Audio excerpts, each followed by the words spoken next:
Hi everybody, Matt Lawton here, and this is the Astrological Winds channel. Going to take a look at the astrological weather report for the week of November 20th through the 26th. And once again, just like last week, three things I really want to focus on. The Sun and Mars are moving together, and they're both going to go into Sagittarius this week and join Mercury there. So we're going to be really fully into the Sagittarius season for sure come this week. And, they're both making aspects together to the outer three, actually, of the outer bodies, two of the outer planets, and adding Chiron in too early in the week, sextiling Pluto, and then late in the week squaring Saturn. So two very different energies there that they'll both be hitting. And if you remember that Mercury Venus sextile from last week, hitting that yod with Jupiter on the weekend, well, they're going to still be sextile all week, and they're going to get another yod to Uranus on this weekend. So three things I really want to talk about this week. So, but first off, just a little business. The Astrological Winds channel is a video blog at this point that I've been doing now on YouTube for several years. Prior to that, it was podcasts and even a written blog. And it is a free service that I do weekly. And if you have a YouTube account and you like what you see, please become a follower. Really, that'll let you know when I actually post the blog, and you have to remember to turn your notifications on too in order to get that notification from YouTube. So, and also it is still on podcasts too. It's on all kinds of podcasts, actually. It's distributed by Buzzsprout, and about 20 different podcasts pick it up. So just choose one of your favorite podcasts, and if you prefer to listen to it that way, because it's usually just me talking to the camera, so you don't really need the video feed so much as to get the information. Just look it up on your favorite podcast, Astrological Winds channel. You'll find it there. And if you have Instagram, I also have an Astrological Winds channel set up under Instagram, so become a follower there. Sometimes I post extra information during the week too, in comment form only, not video or audio, on Instagram. And the one other place I do put it is on my private Facebook page. So if you want to friend me, and that's Matthew with two T's and then Lawton, Lauten. Do that, and I will get you up on that, and you can find the link there every week on your news feed. All right, just once again a reminder, it is a free service, and what I ask for a payback for that offer is that you pass it on when you are done listening to it to somebody in your contact list, someone that you haven't passed it on to before, if you've done that already, and help me to get the blog to continue to grow organically and in a very natural way. And I really appreciate that every time you do it. Of course, the best way you can actually support me with currency is I am a professional astrologer, and I've been doing professional readings for over 20 years. I was trained for 7 years to do that. I would love to do your chart or somebody else's that you know who's looking for that service. Getting a reading done by a professional astrologer is very different than getting a computer reading or an app reading or a reading from a friend who knows a little about astrology, or even, looking up stuff yourself in a book. It really is, much more coalesces much more into a very holistic experience for you, so that you can gain some self-knowledge and really be more self-fulfilled in your life. So if you're interested in something like that, start up a conversation with me about it by email, and that's at mattthue823@gmail.com. One more time, mattthue823@gmail.com. Really appreciate it. Okay, one thing I just wanted to mention, going back to last week with that intense new moon in Scorpio that was conjunct Mars also and opposite Uranus, and I said, expect all kinds of crazy acting out of this, of people really acting out of their passions, and really, can really get to, with Uranus thrown in there and Mars, really get individualistic, rebellious about that. So the United States is a great example of that again with our own Congress. 3 or maybe even 4 times during this past week, congressmen, while on the floor inside the houses and chambers, almost came to fisticuffs multiple times. So, this is like so much fitting of that energy, the anger, the resentment, the division that is going on. And then, just finally this stuff bubbles to the surface.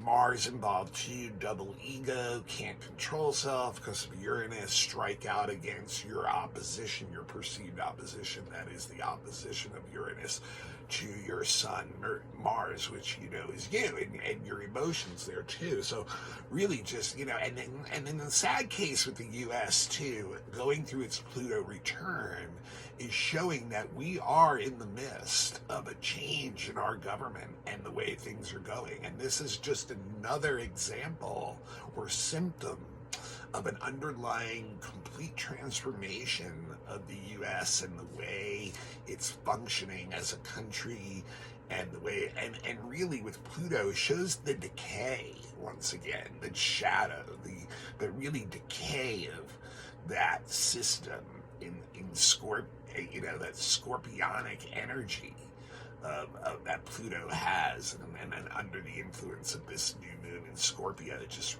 really putting it out there. And then, just one more example of the individual acting out too, and damaging and hurting, and people is, the individual who set fire to the freeway in Los Angeles and now has created this, out of this rebellious act, very egotistical, rebellious, angry act, has created this, conundrum for many, many people. So just a couple examples of how that new moon in Scorpio's intensity caused individuals to react to that Uranus energy. And then, even the volcano in Iceland, once again, Scorpio, dark underground, kind of anger, hot anger coming to the surface, and literally looking like Iceland may have some major volcano situation going on really soon again,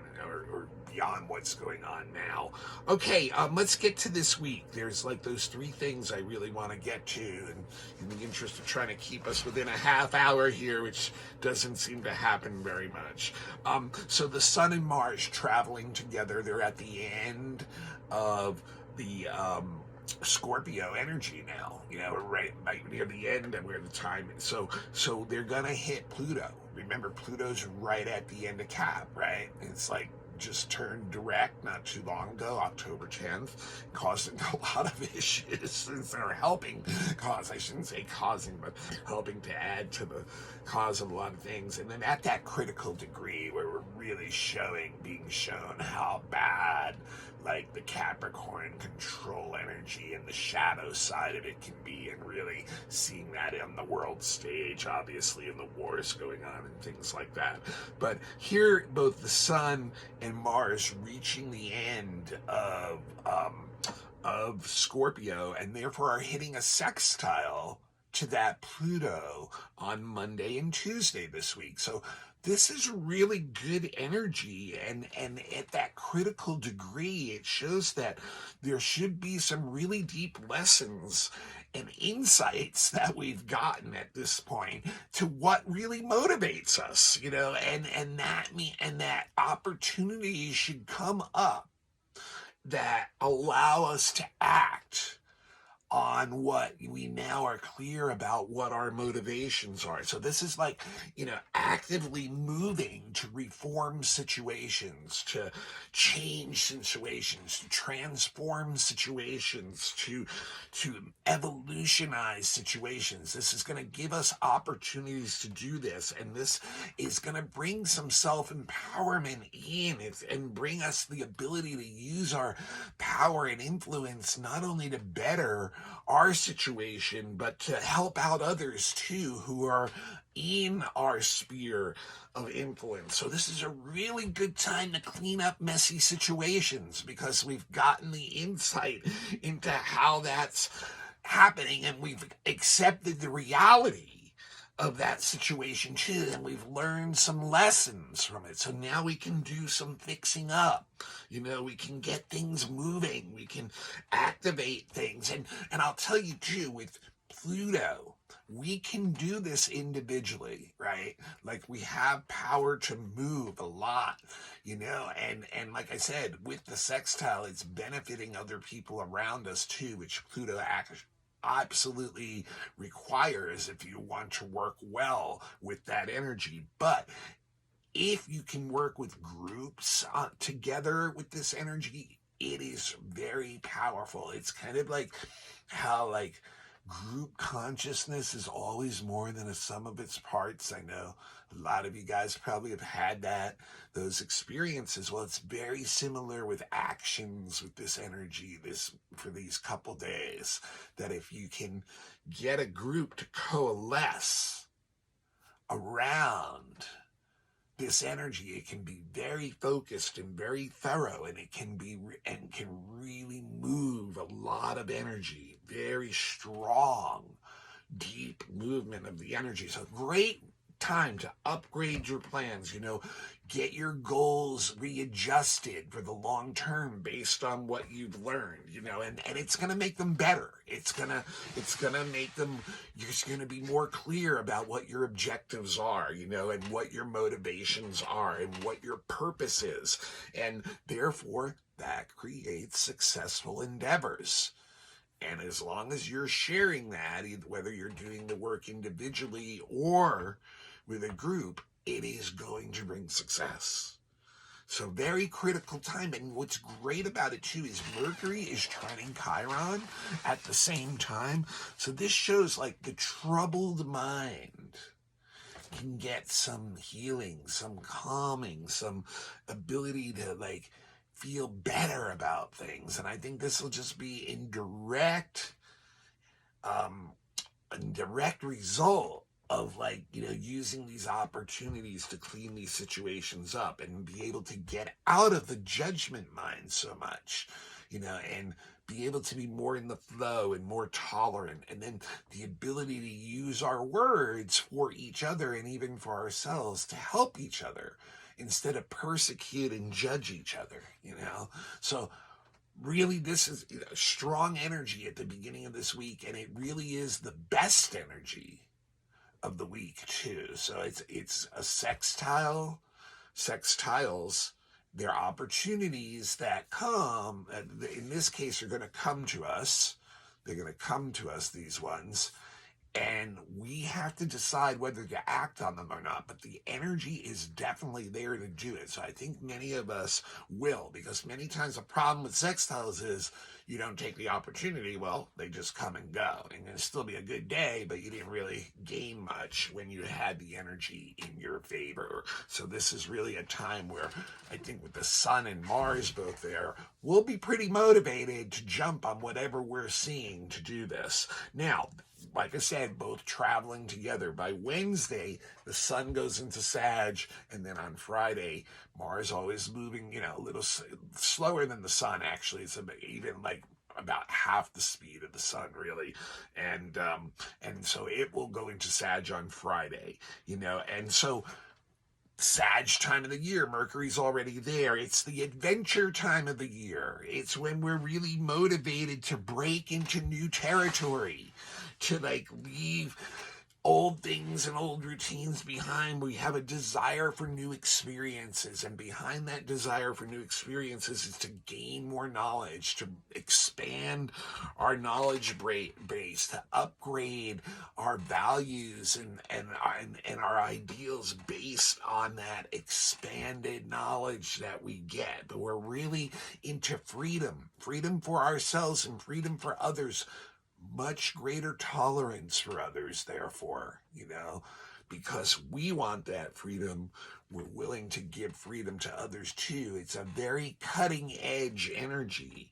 It's we get cutting edge ideas from new people that we meet, new people and the way they do things, their cultures, their societies, it's their little subcultures even, and it brings us new knowledge, new understanding of the way, new ideas that motivate us and want us to bring some of that into our lives and helps us upgrade. So information seeking is a lot of what we're doing now. And we do that through sources that are out of our local area, so to speak, or a local sphere of influence. We like to go beyond. We want to go to the horizon. We're like the guy at the charge of the light brigade. We want to go out there and gain. And a lot of times the knowledge that we're picking up has to do with religion or law or medicine or philosophy or value systems. But any secondary knowledge, anything that we already have a primary knowledge base for that we're really interested in, it's something where we really want to bring in more. It's a very fun, positive, optimistic type of energy, but it's also non-emotional. The creativity of Sagittarius is in the intellect and the intuition and that area. It's more abstract, and it really doesn't want to get caught down in emotional debris. It really wants to seek knowledge that's not going to attach. And that's where a little bit of Sag energy can be tricky too. That's where we can be insensitive to one another and not, think about how what we're doing or saying can have an effect on other people that may hurt them actually, or, hurt their sensitivities.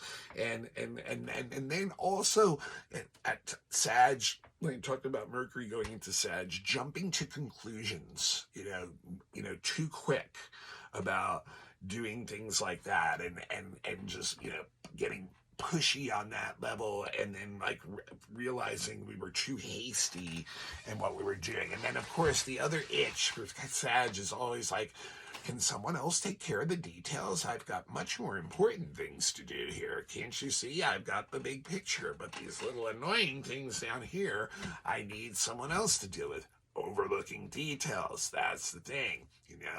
Sag gets very aggravated at times by having to slow down and deal with details. But Mars going into Sag, like I said, on Friday also showing basically our motivation, our actions are being driven by what our ideals are. And we are in this, we are not really into the routine. We're trying to find something new. We're trying to break into new territory, create a new rhythm, create new things, find new adventures. Mars goes into Sag too on a personal level. Many of us will be more into being active, like sports and athletics is something that people get more involved in. They also into adventures, like outdoor especially. Sag is a sign that loves nature, and being outdoors. And then on a social level, Mars and the Sun going into Sag is being, motivated by what we believe justice is. And this can be a little dangerous, in this world, because really, Sag can easily turn into the preacher on the pulpit, preaching fire and brimstone for anyone who doesn't come their way. And we have, a lot of our society and politics are driven by belief systems based in religion that are, very much have their own value systems, and then they look and see an enemy very easily, and therefore we can therefore start to be pushy with their things. So this can feed people who think that they're right and everyone else needs to come along with them, which we have a lot of people like that going on in the world right now who are affecting society, that are in positions that can do that. So this can really feed that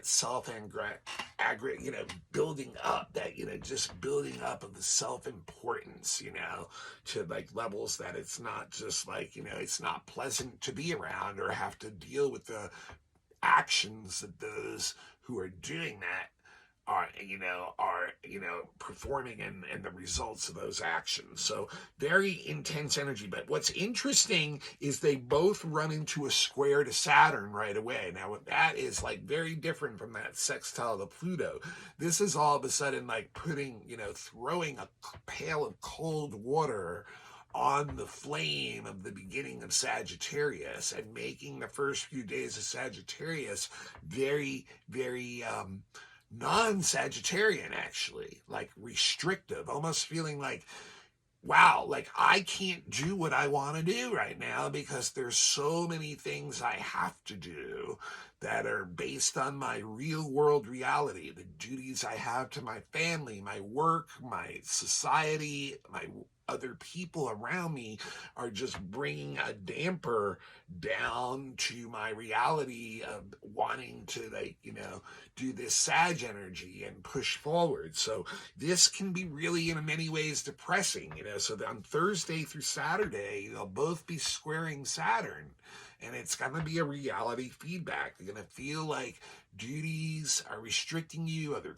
people are restricting you, especially authorities. Authorities may hold you accountable at this time for your actions and, require you to meet what you're supposed to be doing. And it can really, feel like, be confidence undermining, feel like, what you have to offer may not be adequate and get you into this very pessimistic kind of zone where you're just feeling like you're a lot of resentment, feeling like your weak spots are being poked at, that like any mistakes that you've ever made are being exposed at this point. So actions are blocked and our physical energy will be lower too during this time. It just will be hard to get the energy going in a normal way. We may have some like injuries or ailments or illnesses that even slow us down. So, really the best thing to do with Mars and the sun square Saturn is to first realize it's only going to be a few days, 2 or 3 days, and so it's like, we'll be out of this, but not to get into any too serious decisions, and just kind of realize your actions are not going to get immediate results, but you can use them to build a solid structure or foundation under things, like with the right attitude, with some discipline. But there's not going to be a lot of energy to tap into. So it's kind of placing one thing at a time, taking one step at a time, but it can bring some solidity. The thing is, they're both sesquiquadrate Chiron too. So that's just total blockage too. That's showing that the situation just is not ripe yet to move forward, and there's probably going to be delays or just kind of things blocking you from what you want to really do. So it can be a little bit on the depressing side. It really can be. It can really take away a lot of our positive energy, the ability to see things in a different way. And in the middle of this mix too, on Wednesday, just reeling back to Wednesday, Venus is opposite Chiron also. And so people who are in partnerships, any kind of partnership, romantic or any other type, have to be very careful on Wednesday about, just pushing each other too far, poking at each other's wounds, ripping out the scars and letting them bleed.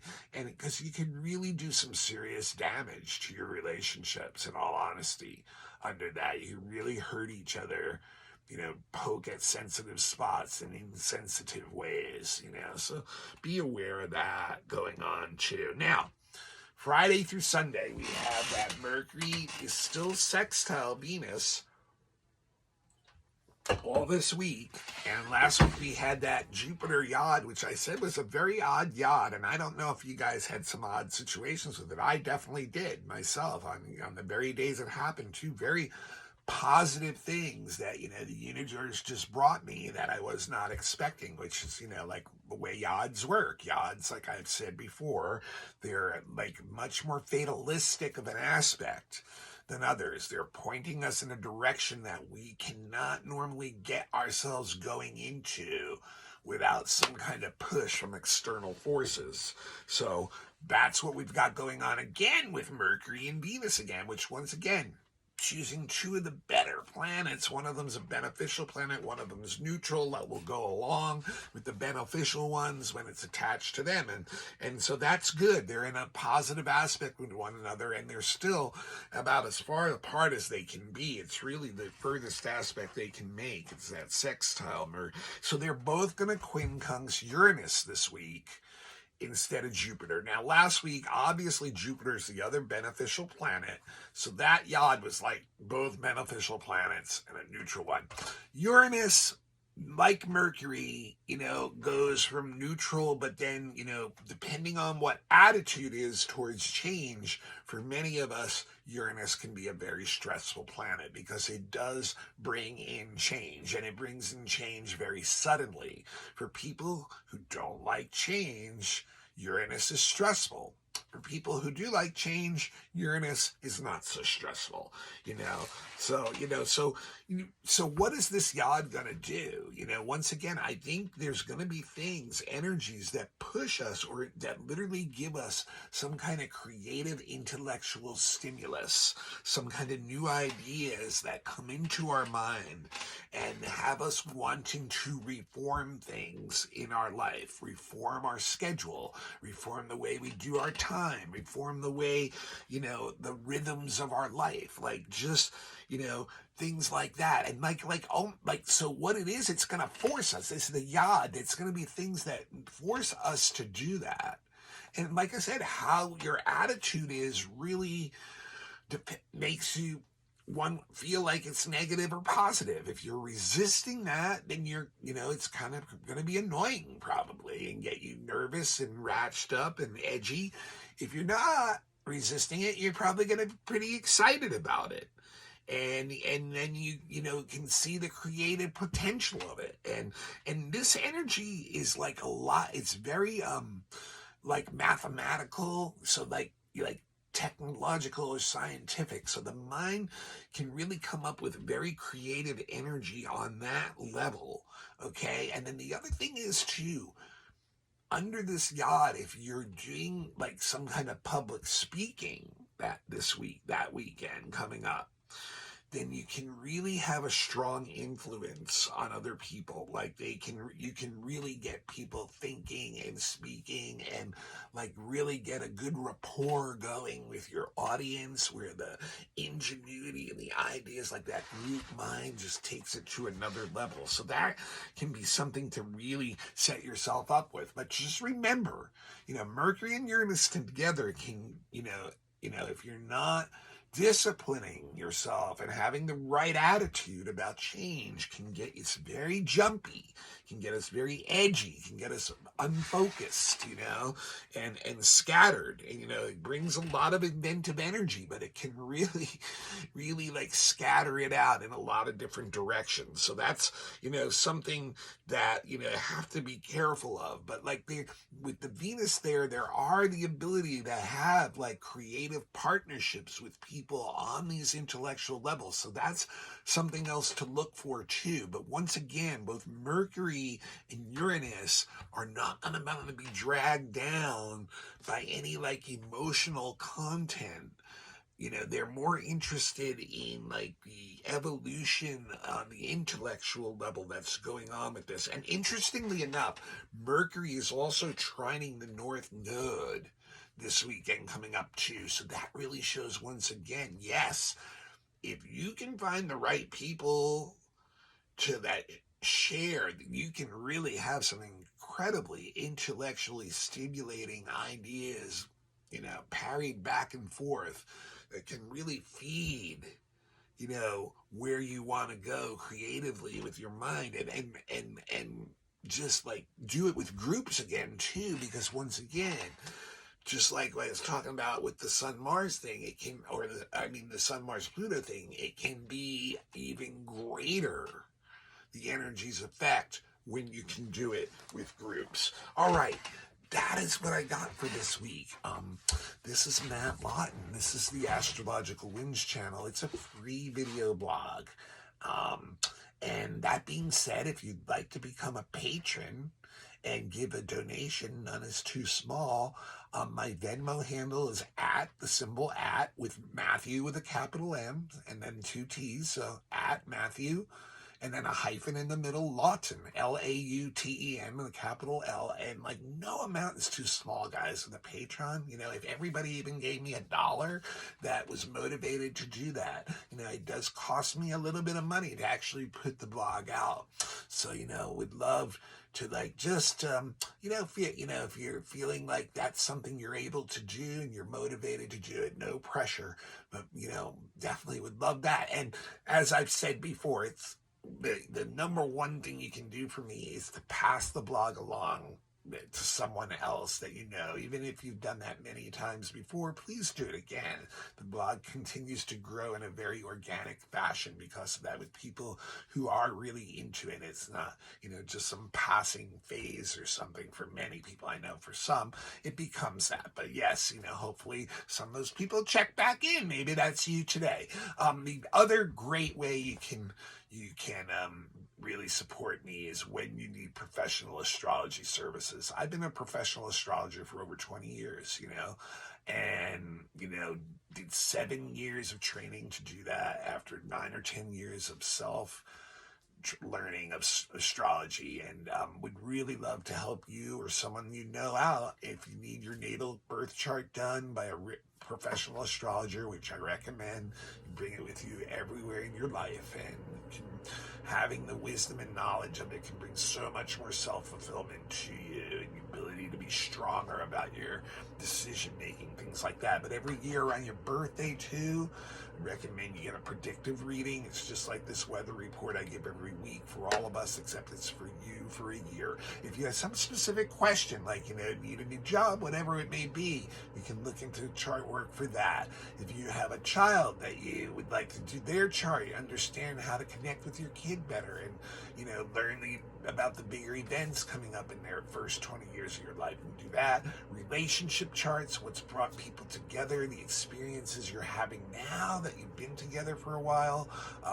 Fixed star readings for people who really understand their natal chart well and are really getting into the deeper evolutionary processes of the soul and things like that. Very interesting, deep stuff there.